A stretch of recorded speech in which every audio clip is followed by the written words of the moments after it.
Ingeniero, ¿está ahí? Buenos días, Denise. Sí, estamos por aquí. Gracias por la oportunidad. No, Un privilegio estar con usted. gracias a usted por estar con nosotros, porque nosotros estamos un poquito. Yo no le voy a decir, no le voy a tirar el llorado de cuán pelado está la gente, porque eso usted lo sabe, ¿verdad? Eso es así, correcto. Usted sabe, usted es una persona bastante sensible y muy consciente, y me parece a mí que la gente necesita una mejor explicación de por qué va a pedirse un nuevo aumento de 17%. ¿Cuántos aumentos ha pedido Luma desde que entró en contrato? Pues mira, Denise, yo te diría que desde que se disparó el asunto ¿verdad? Como consecuencia de la guerra entre Rusia y Ucrania, yo creo que van como tres, si no me equivoco, tres o cuatro reconciliaciones que han ocurrido. Pero como tú mencionas, es importante que, ¿verdad? Si me das la oportunidad, que podamos orientar o explicar por qué estas cosas ocurren. Lo primero es que la producción de energía en Puerto Rico, mayoritariamente todavía a estas alturas, es mediante derivados del petróleo, principalmente el bonquerseo residual número 6 y el destilado liviano. Para que tengas una idea cómo esos dos combustibles se han impactado por la guerra en Ucrania, te menciono lo siguiente: para diciembre, o sea, 6 meses atrás, no estamos hablando de hace 10 años, hace 6 meses atrás, el barril de destilado liviano, que ya venía subiendo, ¿verdad? Luego de la pandemia empezó a subir. En diciembre estaba en $100 el barril, $101. El mes pasado, o sea, hace unos días, ese costo llegó para la autoridad hasta $206 el barril. Y en la actualidad, hoy está en 192. Si vamos al bunker, ¿verdad? Lo que se conoce como petróleo, el residual número 6, en diciembre el barril estaba a $85, y hoy que estamos hablando usted y yo, Denis, está a 144. Cuando tú miras esos costos, es obvio darse cuenta que el aumento ha sido un exponencial, yo te diría que sin precedentes y en tal corto periodo de tiempo, y eso ha impactado negativamente, sin duda alguna, los costos de producción de la electricidad. Pero también yo debo mencionar, Denise, que cuando uno mira los costos de los demás combustibles que hay en Puerto Rico, llámese gas natural y carbón, en Puerto Rico, o sea, no en Estados Unidos, aquí, la central ecoeléctrica, la planta de ecoeléctrica está produciendo la electricidad a 8.92 centavos. Y en el caso de AES está a 8 centavos. O sea, ¿por qué te menciono esto? Porque es que hay que hacer conciencia que en este asunto de la electricidad no hay magia. Estos son asuntos físicos. Y si nosotros utilizamos los combustibles más costosos para producir electricidad, no debemos esperar que la electricidad sea más barata que con los combustibles más económicos que existen.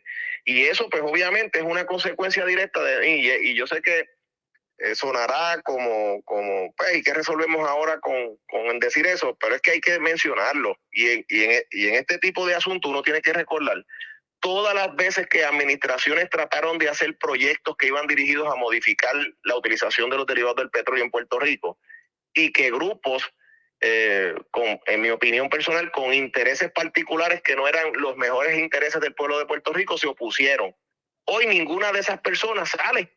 Hoy ninguna de esas personas se para al lado de nosotros a justificar que porque no se permitieron aquellos proyectos en aquellas épocas, hoy estamos pagando los platos rotos todos los que vivimos aquí. Porque esa es la consecuencia directa de no haber hecho nada.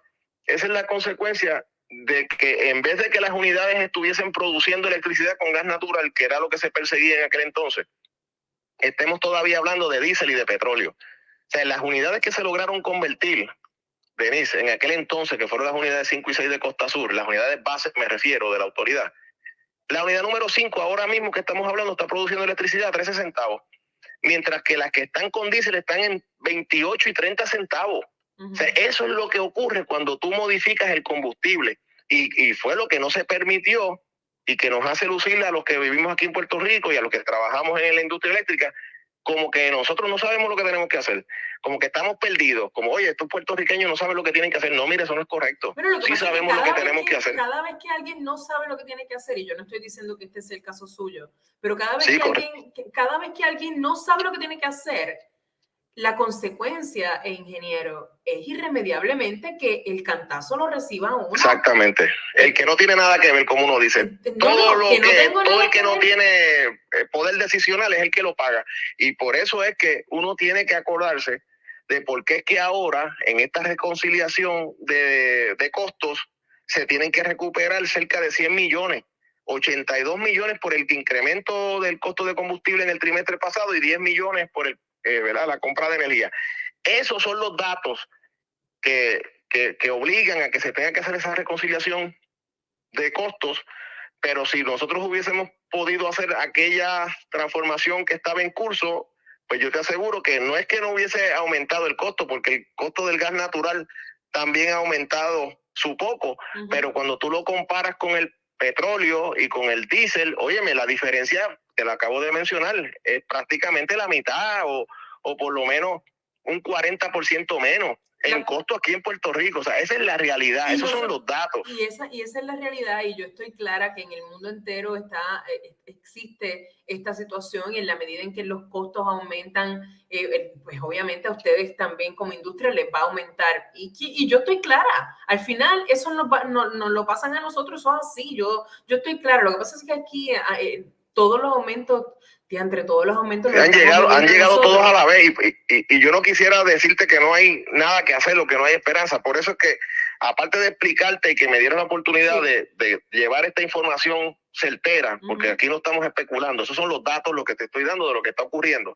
También te debo mencionar que la administración ha identificado unos fondos que pueden ser utilizados para mitigar el impacto de este aumento que, ¿verdad? Que nadie quiere, porque estaría subiendo el costo de la electricidad para la tarifa residencial de 29.04 centavos a 33.99. Imagínate, y en el caso de la comercial, de 31.96 a 36.91. ¿Y eso depende de la legislatura? Sí, es un proyecto que está ante la consideración de la, ¿verdad? De la Asamblea Legislativa. Es el proyecto de la Cámara 1387, Denise. Ese proyecto nosotros lo respaldamos. De hecho, emitimos un memorial escrito apoyando el mismo, porque ese proyecto es necesario para poder nosotros utilizar, o que el gobierno pueda destinar ese sobrante que hubo en la Corporación del Fondo de Seguro del Estado. En el caso de la autoridad serían cerca de 145 millones, para que puedan ser utilizados para mitigar el impacto ¿verdad? De este aumento por los costos del combustible. Y eso permitiría que la reconciliación que va a ocurrir en el negociado de energía se pueda utilizar ese capital para impedir o evitar que haya que aumentar la electricidad nuevamente. ¿Y eso cuánto ayuda a mí, a Juan Pérez?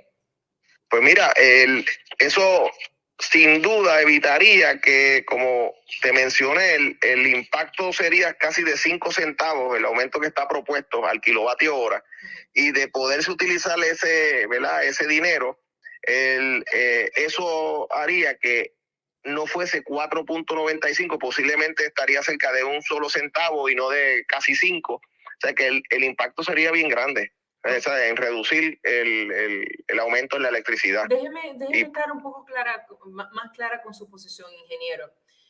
Usted justifica, usted entiende, vamos a ponerlo, porque no lo quiero poner del mismo lado de Luma, pero usted entiende la necesidad entonces de ese ajuste nuevo que solicita Luma, solamente que está diciendo que hay otras alternativas,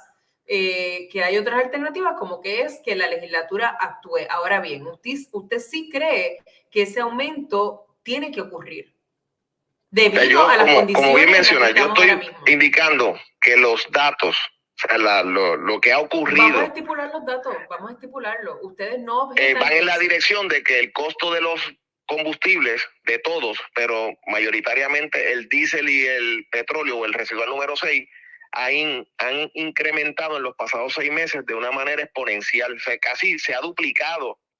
El aumento es prácticamente del 100% del costo que había en el pasado diciembre. Y que esos costos definitivamente impactaron la producción de energía, porque es lo que se utiliza para producir los kilovatios, ¿verdad? Y entonces, pues, ese impacto tan grande ha hecho que el costo de producir electricidad sea mayor.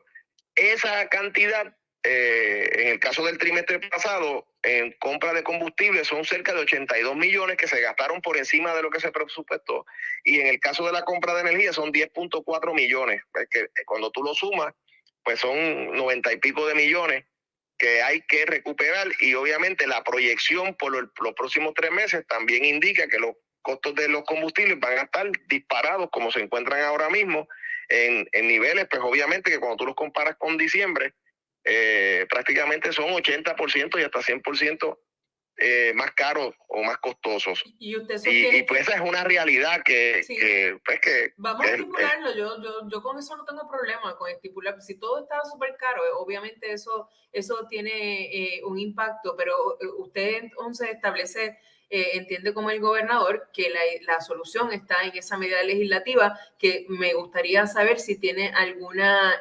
impresión de cuáles son sus posibilidades, porque oye, si esa es una de las soluciones, y esto usted no tiene que hacerse eco de mis palabras, pero entonces la legislatura, a menos que se roben la luz, los legisladores también pagan luz. Por eso nosotros entendemos que esto es inaguantable. En la Asamblea Legislativa debe haber el ambiente necesario, por decirlo así, para que este proyecto, a pesar que estamos a días de que termine la sesión legislativa, que se pueda, ¿verdad?, unir voluntades allá en la Cámara y en el Senado para que este proyecto se pueda atender con la urgencia y la premura que se requiere y se pueda aprobar en esta Asamblea Legislativa, ¿verdad?, en esta sesión, el gobernador pueda colocar su firma en el proyecto, convertirlo en ley, y entonces que nosotros podamos tener acceso a ese capital, a esos fondos, y utilizarlos en la reconciliación de datos que va a ocurrir, o de costos que va a ocurrir en el negociado. Esa no es la solución, ¿verdad? Yo no quisiera llamarlo solución porque, volvemos, mientras nosotros estemos quemando diésel y petróleo y sigan los costos disparados y siga la guerra en Ucrania y todo lo que está ocurriendo a nivel mundial, pues nosotros nos veremos afectados en el costo de producción de la electricidad. Y por eso fue que hice un paréntesis, sí, y te agradezco que me lo hayas permitido, en que recordemos cómo es que llegamos aquí, porque es que esa parte es bien importante, porque todas esas personas que ocasionan el que hoy haya un caos aquí con el costo de la electricidad, ninguno sale hoy a defender sus actos, ni a justificar por qué fue que hicieron lo que hicieron. Están calladitos, porque aquí por lo que estamos perjudicados somos los que pagamos la electricidad. Y sabe que le voy a decir una cosa, hay mucha gente con la que yo hablo que me dicen que, y yo no me incluyo ahí porque yo prefiero que sea más barata, por supuesto, pero hay mucha gente que me dice, mira, si tuviéramos que pagar más, pero tuviéramos certeza, pero el sistema sigue siendo incierto, ingeniero. Ayer, sí, bueno, y definitivamente, Denise, tienes razón en la parte de que sí, las interrupciones por fallas en el área de transmisión y distribución, pues sí, son más frecuentes, porque todos conocemos que el sistema todavía no está reparado luego, ¿verdad?, de la devastación que ocurrió por los huracanes Irma y María, pero por lo menos en el área de generación, nosotros estamos enfocados desde el día 1 en reconstruir este sistema y repararlo de manera que sea uno más resiliente, uno más confiable, y que permita que la transición hacia otras fuentes de producción de energía mediante, ¿verdad?, y valga la redundancia, mediante fuentes renovables y otros combustibles, pues se pueda llevar a cabo, y en eso es que estamos enfocados. Pero mientras esa transición ocurre, nosotros tenemos que garantizar, Denise, que la electricidad fluya, y para que la electricidad, o como uno dice acá en el ambiente técnico, para que los electrones puedan fluir por esos conductores, por esos cables, se tienen que producir, y donde único se producen es en las unidades generatrices, y de ahí que nosotros nos hayamos enfocado en que las unidades se les dé el mantenimiento, y por eso los apagones que vimos en agosto y septiembre, donde estuvimos días con relevos de carga y horas largas, pues se han ido prácticamente minimizando y no ocurren, o sea, porque nosotros hemos invertido a la fecha que estamos hablando sobre 100 millones en dinero, ¿verdad?, en fondos propios para reparaciones que eran necesarias, porque muchas de esas unidades no se le dio mantenimiento, no se realizaron las reparaciones por algunas de ellas por una década. Y obviamente la razón principal, ¿verdad?, desde mi punto de vista, fue por la quiebra de la autoridad, por la falta de acceso a capital y de todo lo que todos conocemos. Pero más allá de uno poder entender por qué ocurre, no significa que nos vamos a quedar mirando la situación sin hacer nada, y pues nos enfocamos en eso, identificamos fondos y se pusieron donde se necesitaban. y por eso es que el desempeño del sistema de generación ha ido mejorando, y de ahí que al día que estamos hablando tú y yo hoy, hay unidades que continúan en reparaciones, unidades principales. Ahora mismo tenemos ahí Re1 en una reparación principal. Pues yo no sé de dónde, yo no sé de dónde yo recibo luz. De San Juan. Yo no sé de dónde yo recibo luz, pero yo sí le puedo decir que desde el viernes pasado hasta el lunes yo tuve 10 interrupciones de servicio, y ya, ingeniero, no es como antes, que antes era como que, ay, no te preocupes que ya mismo viene, porque recordemos esos tiempos en que se iba la luz y decía, ay, eso viene ya mismito. Ahora son 5, 6, 7, 8 horas, y la gente aquí, y yo, esto no es una pelea mía con usted, que quiero que quede claro, es la situación que vive mucha gente. Aquí la gente te dice, no, bueno, pues vete a un método alternativo de placas solares. No todo el mundo tiene para placas solares. Correcto. La obligación nuestra es proveer el servicio confiable a todos los clientes. Correcto. Eso es correcto. Ayer, por ejemplo... Y de hecho, para que tengas una idea, al momento que estamos hablando, la reserva del sistema operacional está en sobre 800 megavatios. O sea, lo que te quiero decir es, nosotros estamos produciendo la electricidad que se requiere. Hace unos días, el 6 de junio, exactamente a las 8:16 de la noche, en Puerto Rico, el sistema de generación produjo 3.016 megavatios para atender la demanda máxima que hubo en ese día, que hasta ahora es la demanda máxima de todo este mes. Y si la comparamos con el mismo periodo del año pasado, te debo decir que el año pasado, todo el mes de junio, el pico más alto de demanda de energía fue de 2.718 megavatios, lo que significa que del año pasado a este año, ¿verdad? Los días que estamos hablando, la demanda de energía, el pico de demanda aumentó en casi 300 megavatios. Se rompió el récord de consumo. Son tres unidades de la central San Juan, para que la gente tenga una idea. Lo que me está diciendo es que se rompió el récord de consumo. Sí, correcto. El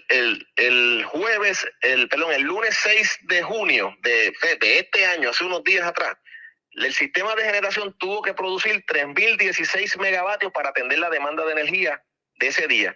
Y cuando yo comparo y busco ese mismo periodo al año pasado, el dato que encontramos es que el momento de mayor demanda de energía el año pasado para el mismo periodo, para el mismo mes de junio, fue de 2.718. Y para este mes, lo que vamos, ya hubo un pico de 3.016, que son prácticamente 298, 300 megavatios por encima. ¿Y por qué se pudo producir esa demanda? Porque se realizaron las reparaciones que eran necesarias para tener una disponibilidad de unidades que pudiera atender esa demanda, que, by the way, esa demanda que hubo hace unos días fue mayor que la demanda que hubo el año pasado para agosto y septiembre, cuando ocurrieron los apagones. Por ahí era inferior, eran 2.900 y pico de megavatios, cuando no fuimos capaces de producir la demanda o suplirla. Y ya este año, meses antes, porque vuelvo y te digo, los picos altos de demanda ocurren en agosto y septiembre, ¿verdad? Mayormente. Pues en junio de este año, en el mes que nos encontramos, ya hubo demandas de 3.016 megavatios. Lo que uno también tiene que mirar y darse cuenta, que los consumos de energía también están incrementando. Con estos calores que usted quiere que uno haga. Exacto. Sí, esa es parte de las razones, sin duda alguna. Y nosotros responsablemente tenemos que preparar el sistema de energía para que pueda suplir esa demanda y demandas mayores, porque eso es la expectativa, eso es lo que se espera que ocurra. Y pues nosotros hemos anticipado eso, y gracias a Dios, pues todo lo que se ha hecho ha sido, ¿verdad? Ha podido ofrecer el que o prevenir el que hayan apagones, y que la Autoridad de Energía Eléctrica haya podido suministrar la demanda de energía como debe ser. La última vez que nosotros hablamos, usted me habló de una dificultad que tenía en los mercados para acceder al diésel, y de hecho me dijo que estaba bajito. Correcto. Y sé que en algunos momentos no ha habido reserva de diésel. ¿Cuál es la situación en este momento? La situación continúa de la misma manera. Nosotros tenemos al día de hoy, todavía tenemos dificultades en obtener el gas natural que se necesita en el área de Costa Sur. El proveedor de gas natural en esa zona, que es Naturgy, continúa indicando que tiene problemas en el terminal de Trinidad y Tobago para poder suministrar las cantidades de gas natural o las nominaciones que nosotros le hacemos de ese combustible. Y al día de hoy las unidades están operando en dual fuel, lo que significa que estamos quemando gas natural y residual número 6 en la misma caldera para poder producir la electricidad que generan las unidades de esa central, ¿verdad? En el área de Guayanilla Peñuela. En el caso de Novum, que es el suplidor de destilado liviano o diésel, también está confrontando problemas en conseguir el combustible con la frecuencia que se conseguía antes. Lo hemos podido conseguir, pero no en la frecuencia o con la disponibilidad que de ordinario ocurría. Y eso, pues, eso impacta, como tú mencionaste, el asunto de las reservas, porque al no poder recibir el combustible en la frecuencia que nosotros necesitamos, pues el volumen, por decirlo de esa manera, en los tanques, pues se ve impactado y baja de los niveles que nosotros de ordinario lo tenemos, y más en estas épocas que siempre tratamos de estar cerca del 90-80% de la capacidad de los tanques. Este escenario mundial pues nos ha impactado de esa manera. Nosotros sostuvimos unas reuniones hace como mes y medio con funcionarios del Departamento de Energía de los Estados Unidos y otra serie de funcionarios federales, incluyendo oficiales de PRAFA, de la Oficina, ¿verdad?, de Asuntos Federales en Estados Unidos del Gobierno de Puerto Rico, la Oficina del Gobernador. Y en esa reunión que sostuvimos, el propósito fue exactamente este tema, la disponibilidad de combustible para nosotros, y cómo el Departamento de Energía y el Departamento de Homeland pudieran asistir a Puerto Rico. Y ahí se discutieron unas posibilidades de cómo eso se puede atender, y nosotros pues trabajamos en esa dirección. Internamente en la autoridad preparamos y recopilamos toda la información que se nos solicitó y se la enviamos a los suplidores de la Autoridad de Energía Eléctrica, que como te mencioné son Naturgy, Novum, New Fortress y Puma. Y en estos momentos ellos están terminando de preparar la documentación que se requiere para entonces radicar la petición ante el Departamento de Homeland, con el apoyo del Departamento de Energía de los Estados Unidos, para que evalúen nuestra solicitud, que es a los efectos de que se permita que para Puerto Rico, específicamente para los suplidores de combustible de electricidad, ¿verdad?, de producir energía, se puedan autorizar el que buques que no sean necesariamente de bandera americana puedan utilizarse para transportar gas natural y otros combustibles hacia Puerto Rico. Y pues estamos en ese proceso y esperamos pues que el gobierno federal pueda atender esa solicitud de manera favorable, que no es lo mismo que una solicitud de dispensa del Acta Johnson. O sea, es parecido, pero no es lo mismo, porque pues obviamente en el pasado no se ha tenido éxito en lograr que se autorice una dispensa de las leyes de cabotaje, pero en este preciso momento que hay una situación de emergencia tanto en Estados Unidos como en otros países por los asuntos energéticos y la disponibilidad de combustible, pues hay unas disposiciones que están delegadas en Homeland cuando tienen que ver con seguridad nacional, que pudieran permitir que eso se lograra. Pues en esa dirección es que estamos atendiendo este asunto. Biden está pidiendo que produzcan más y liberen más. Biden está pidiendo que produzcan más y que liberen más, porque el estadounidense también está pasándola serio. Por último, y es lo último, no lo quiero comprometer más de tiempo, pero el 17% está escrito en piedra, ingeniero. Pues mira, a menos que no se apruebe este proyecto de la Cámara, obviamente siempre se va a hacer una reevaluación y es parte de la reconciliación de datos que ocurre en el negociado. Eso es el estimado que Luma propone, dada sus evaluaciones y proyecciones, por decirlo así, de cómo él despacharía o cómo Luma despacharía la energía. Recordemos que ellos son los operadores del sistema eléctrico.